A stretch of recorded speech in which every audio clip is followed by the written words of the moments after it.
આજ રોજ આણંદ શહેર ખાતે ભવ્ય બાઇક રેલીનું આયોજન કરવામાં આવ્યું હતું.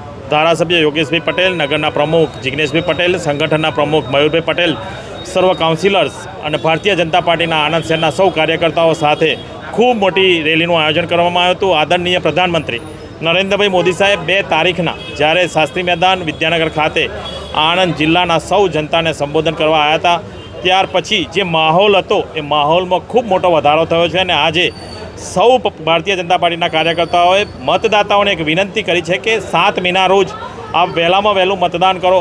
મતદાન ભારત માટે, રાષ્ટ્ર માટે મતદાન કરવાની જરૂર છે. સૌને એક અપીલ કરી છે અને મતદાતાઓએ નક્કી કર્યું છે કે 7મી મેના રોજ વધુમાં વધુ મતદાન કરશે.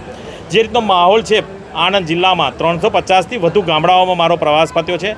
હવે ફક્ત બોરસદ શહેર જ એક બાકી છે. બધા જ શહેરોમાં પણ પ્રવાસ પત્યો છે. જે રીતનો માહોલ છે, 5 લાખથી વધુ વોટોથી ભારતીય જનતા પાર્ટીના ઉમેદવાર તરીકે